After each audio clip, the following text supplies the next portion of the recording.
looking at an email you sent to your family. Here's what you said. At 11 o'clock that night, approximately 1 hour after you told the American people it was a video, you say to your family, 2 officers were killed today in Benghazi by an Al-Qaeda-like group. You tell the American people one thing, you tell your family an entirely different story. The next day, within 24 hours, you had a conversation with the Egyptian Prime Minister. You told him this: we know the attack in Libya had nothing to do with the film. It was a planned attack, not a protest. State Department experts knew the truth. You knew the truth, but that's not what the American people got. All right, folks, joining us on the Malzberg panel as we welcome you back, David Goodfriend, Democratic strategist and former Deputy Staff Secretary to President Clinton, and Larry Elder, radio host of the Larry Elder Show and author of Dear Father, Dear Son, 2 Lives, 8 Hours. David, let me start with you because of your Clinton connection, albeit a different Clinton. I maintain that if this were, I don't know, Dick Cheney, George Bush, Donald Rumsfeld, who said to their family in an email, we know there's probably really no weapons of mass destruction. That would be the end of the world as we know it. Hillary was caught, no matter how the media spins it, in a bald-faced lie. She had no explanation other than to say, well, there was a lot of confusion. No, there wasn't. She told the American people it was a video, and then an hour later and a day later, she specifically told everybody that mattered to her it was not the video. And she has perpetuated the video lie even to yesterday, where she said some people still think it's the video. So how do you reconcile this, David? Well, I think you're asking me about a media bias, but I want to start first with the performance of Hillary Clinton. Let's talk about this issue. Okay. On this issue, I don't think it's a bald-faced lie, as you say. I think she was very forthcoming with that committee and said what we've heard over and over again, which is that she doesn't know exactly how to attribute the attack, but the attack came. Now, she could say to her family, I think it could have been this, and I think it could have been that.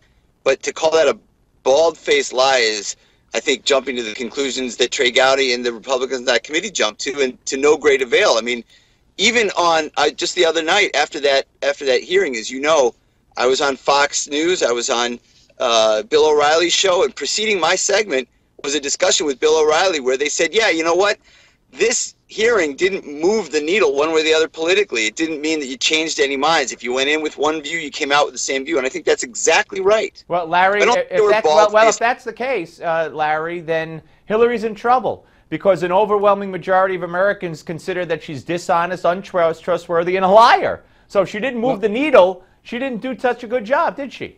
Well, whether she moved the needle is a separate question about from whether or not she lied. And it was clear from the hearings yesterday that she lied. She was definitive with her family. She was definitive with the Libyan officials. She was definitive with the Egyptian prime minister. It was a terror attack. Didn't say a damn thing about the video. No, she said, Larry, she said, it wasn't the video. She specifically said that. And Steve, more importantly, she allowed Susan Rice several days later to go on these 5 chat shows and perpetuate that very same lie. She was smart enough not to go herself. And I got to ask you something. I hate to bring race into this, but what have all these black people done that have ticked off the Clintons, David? You have Vernon Jordan was asked to find Monica Lewinsky a job. Clinton didn't tell Jordan that he was having an affair with her. Betty Curry, his black secretary, was told to retrieve Monica Lewinsky's gifts. And now this poor black woman, who would have been the next Secretary of State, goes out there and tells these lies and was not told the truth. What have all these black people done that have offended the Clintons? Larry, that's. I mean, I don't even know what to do with that. I mean, maybe. Am I wrong? I can't even answer you with a straight face. Am Larry. I wrong? Yes. First black president of the United States. He's down with black people. He's used Betty Curry. He used Vernon Jordan. They used Susan Rice. They're all black. Gee, I don't know. Why don't you ask African-American voters? Oh, I'm sorry, you don't know any, do you, Larry? Why don't you ask them? Ask them, why do you keep voting for the Clintons? Why do you vote for Obama? Why? All right, guys, let's move on to something else here, because we're not going to get anywhere with this, although I think it's a legitimate point. David, I got a question for you. This woman never emailed, never spoke, never had contact with, or acknowledged, or replied to, or spoke to the ambassador in Benghazi, Chris Stevens, after she swore him in. That is disgraceful. How many posts like that do you think exist around the world? As dangerous as that one, that's under constant threat, where he's begging for security? Probably not a hell of a lot. Where we're going with Hillary the French Clinton and the pointed British out, to bomb Libya? Hillary Clinton pointed out again, as she's done many times, she recruited that person into that role. She felt responsible for him. She doesn't think none of us morning quarterback. I don't care. You're not answering my question. If she felt responsible for him and she loved him so much, how come she didn't say boo to him for all the time he was ambassador? We're coming back. We'll pick that up and we'll let Larry respond. More of the panel on the other side. Don't go away.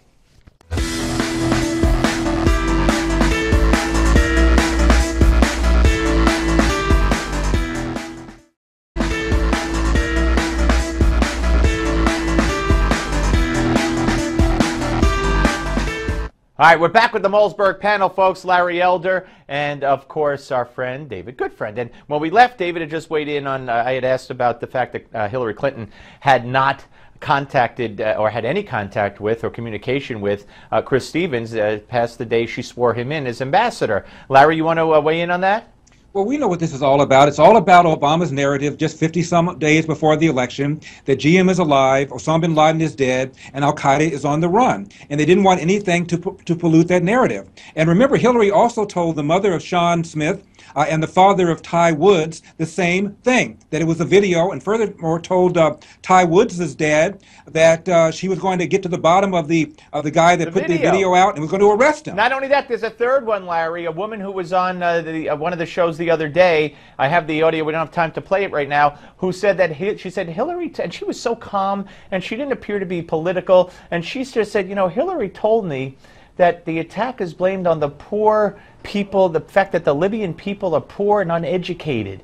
And she said, pardon me, you know, for about several months after that, I felt guilty that I wasn't considering the poor people of Libya, and I was focusing on my dead relative and my own self-pity. And she said, but I got to tell you, it just speaks to who Hillary is. The fact of the matter is, David, the victims' families despise with a passion Hillary Clinton. Why do you think that? As I recall, the families demanded that ridiculous commercial paid for by some Republican PAC was taken down. That's what I recall. I don't know what you're talking about. All their comments, she lied to them. No. Those families demanded that they not be used as political pawns. I don't care. By Republican conservative PAC that made a commercial. David, that may or may not be true. Every statement the families have made, and I've heard from 3 of the 4, they think she's a liar, she's dishonest, and they despise her. You could say they wanted a commercial taken down. I don't really care. Let's move on to Lois Lerner. You know what? Yeah, quickly. Listen, last thought on this. It's not working, guys. You're not taking Hillary. Okay, I'm talking about the families who lost their loved ones. They're an act. They're Republicans who are in a conspiracy.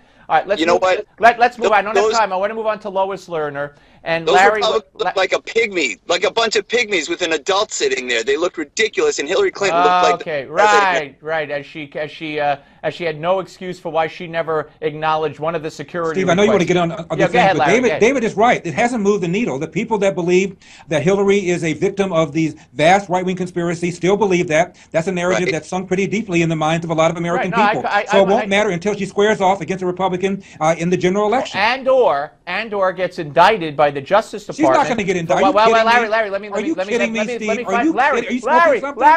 me make my natural segue here. I tend to agree with you because of what we saw today from what Rick Santorum just called the most politically corrupt Justice Department in history, and a joke because now Lois Lerner and the IRS, although they targeted conservatives in the view of anybody who's objective, they did nothing wrong, Larry. No criminal charges. And she took the 5th. Amazing? She took the 5th. You know what?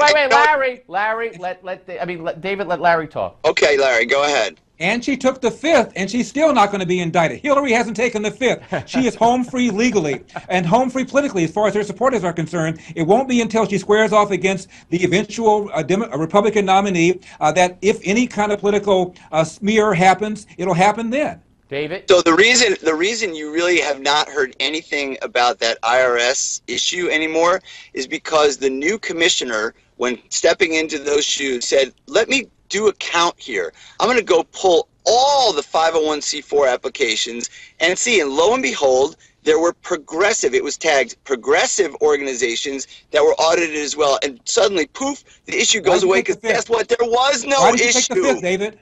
There was no issue. Why That's did you why take the Congress fifth? gave it up. Because when you're dealing with somebody like these ridiculous chairmen of committees in Congress with their subpoena power, you don't want to self-incriminate. I would do the same thing. That's why Oliver North. That's why Oliver North copped a plea. I'm not going back to Oliver North. I really am not. All right, let me ask you guys about what's going on in Iowa, Larry. Ben Carson now leads in 2 polls over Donald Trump. Rick Santorum, again, earlier in the show, said that the more people find out about Donald Trump, they're reacting. You agree? He says a lot of things that he has that are pretty foolish. He says a lot of things that I think are important, especially about immigration. But I don't understand. He's an amateur. He's not a politician, and these amateurs tend to pop off, and then it confuses voters, and so he may very well be in trouble. But Carson is just as much an amateur. Say again? Carson is just as much an amateur, and he's leading him in Iowa. For now. All For right. now, there hasn't been a single caucus, a single primary yet. Agreed. David, we're way early. And David Huckabee pointed out that at this time when he won Iowa, he had 1% in a poll in Iowa. So Huckabee's pretty confident. What do you think is going to happen on the Republican side? We've got 10 seconds. I think Donald Trump will win Iowa. All right, and the nomination goes to? Donald Trump, and the presidency goes to Hillary Clinton. Running it from prisoner number 1846273. All right, guys, thank you very much. Have a great weekend. Up next, Congressman Louis Gohmert will be here. Don't go away.